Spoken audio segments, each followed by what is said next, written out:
kita memulai belajar, anak baik itu kita berdoa terlebih dahulu menurut kepercayaan masing-masing. Berdoa dimulai. Selesai. Ya, terima kasih. Kita mengawali pembelajaran ini berdoa. Coba apa manfaat berdoa itu, Fitri?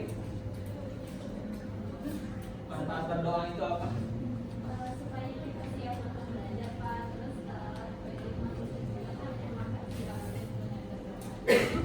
Terima kasih. Baik, sebelum mulai seperti biasa kita periksa dulu kerapihan, kondisikan sampah yang berserakan diambil. Baik. Silakan.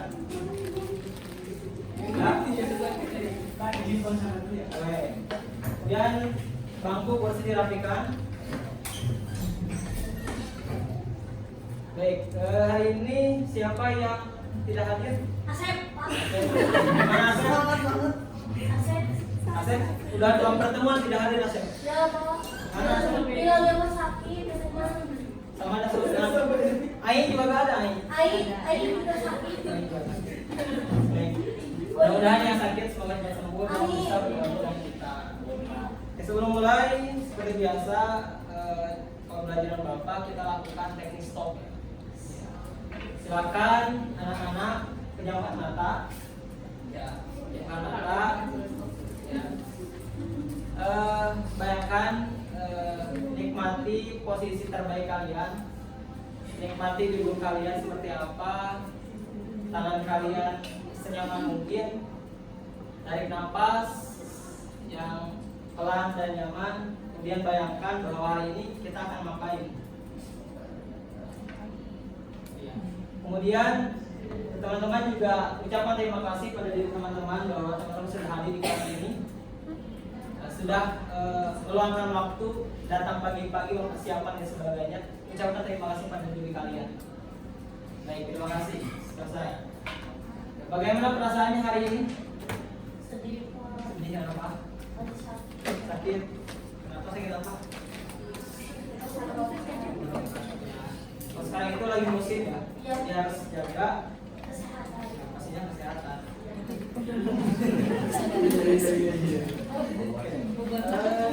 Baik. Sebelum mulai, kita punya kesepakatan kelas ya, untuk pertemuan hari ini.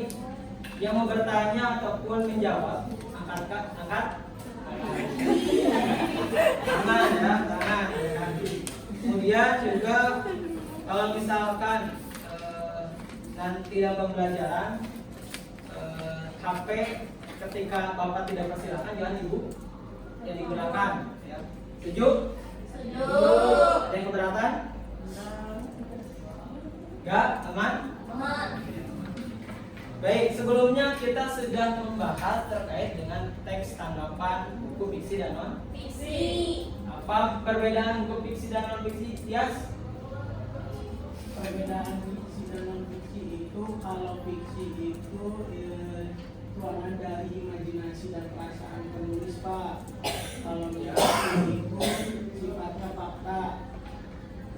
Jadi betul apa yang kita lihat? Nanti Fikri juga mengerti ya. Kemarin kita sudah sampai pada elemen teks tanggapan. Ada 3. Coba yang masih ingat, angkat tangan siapa? Ayo siapa? Bapak bantu ingatkan. Yang pertama adalah apa?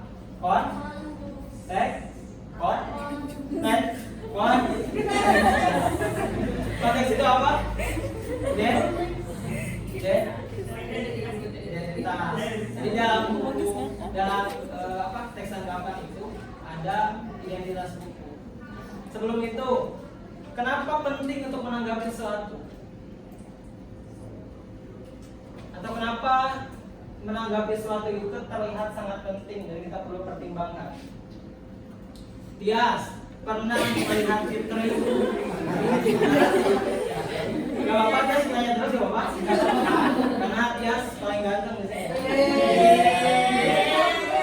Sudah. Ya, Tias pernah melihat Fitri penampilannya kurang bagus? Pernah tidak Pak? Pernah. 2 minggu yang lalu. Gimana Tias menyampaikan itu kepada Fitri? Saya bilang baik Pak. Gimana? Iya, soalnya waktu dia masuk ke kelas tuh nyelonong Pak, sama penampilannya menurut saya kurang rapi. Jadi gimana dikatakan Fitri? Gimana Fitri? Iya Pak. Ya Pak. Ya gimana? Kalau masuk itu jangan sambil main HP, katanya kesenggol sama teman-teman yang lain. Bahwa tanggapan itu harus menanggapi dengan baik. Tanggapan ini juga membantu ketika kalian, karena kita di media sosial ya hari ini menanggapi suatu itu asal gitu kan. Ah kamu jelek, mukanya hitam dan sebagainya, itu tidak boleh. Tetapi misalkan disampaikan dengan baik gitu. Misalkan coba pakai skincare ini gitu kan bisa ya. Oke, begitupun dengan buku itu perlu ditanggapi. Buku ini bagus atau tidak? Untuk apa? Ketika orang membaca teks tanggapan kita, orang jadi tahu sebelum beli buku. Oh ini buku ini tuh bagus ternyata untuk kita baca.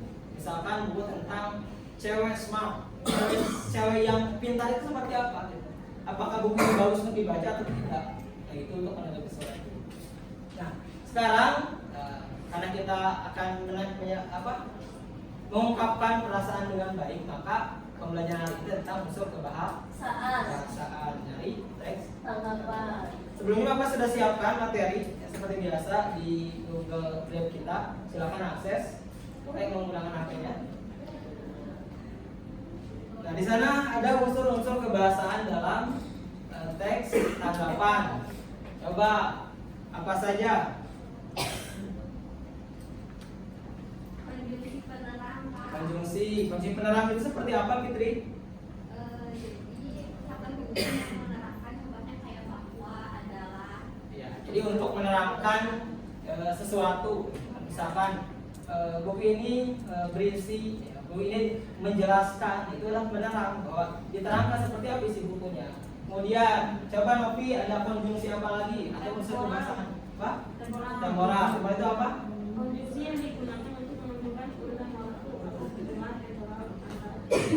Contohnya Seperti ketika, setelah, terus, sebelum itu, pada saat itu.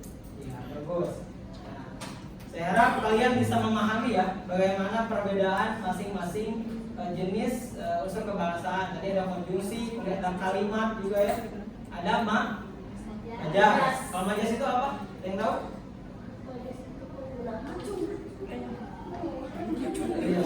Coba tanya itu. Coba. Penggunaan gaya bahasa. Jadi dalam teks tanggapan sama, teks tanggapan pun sama. Ada namanya majas untuk istilahnya memperindah tulisan kita. Baik, untuk mengecek pemahaman kalian, Bapak punya tempat kerja yang bisa kalian isi. Di sini ada sebuah teks tanggapan. Kalian cari unsur kebahasaannya, ya. Kalian analisis, kalian temukan ada unsur kebahasaan apa di sini. Untuk kelompoknya masih sama dengan pertemuan sebelumnya. Ya. Siapa aja kemarin? Dia sama Fitri ya, Novi sama Asep sama Ai.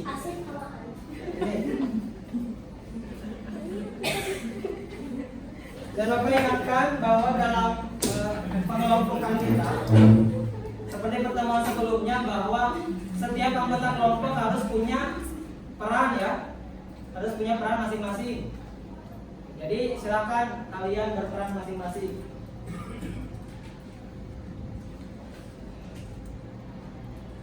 Ya waktu habis.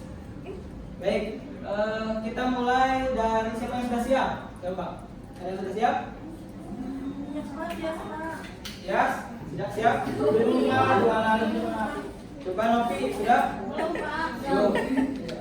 Tambahan waktu 1 menit. Sudah selesai. Ya, silakan Novi. Dan Syah. Dari hasil analisis kelompok ini kami menemukan konjungsi penerang, yaitu buktinya ada wacana itu dibuktikan dengan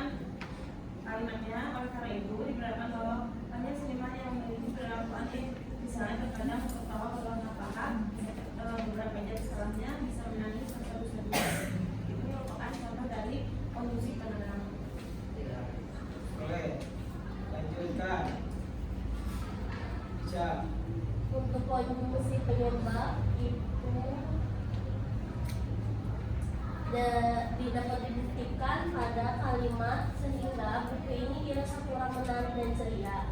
Lebih dari itu, informasi yang disampaikan dan bahasa yang digunakan sangat mudah dipahami. Ya, terima kasih. Sekarang kelompok selanjutnya, Tias. Coba Tias. Dari unsur kebahasaan konjungsi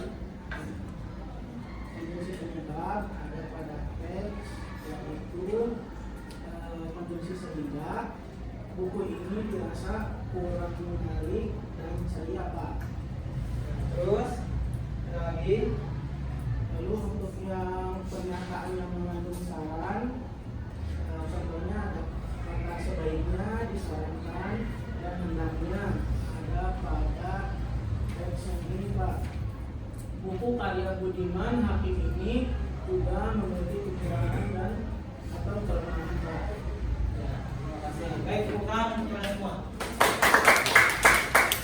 Ya, baik. Tadi kita sudah belajar bersama bagaimana kita menganalisis dan mengenali unsur kebahasaan dalam teks tanggapan. Jadi ketika kalian nanti menulis seperti itulah cara menuliskan teks tanggapan. Jadi ada kalimat persetujuan, ada kalimat penolakan. Jadi tidak langsung menolak buku ini jelek, tidak seperti itu.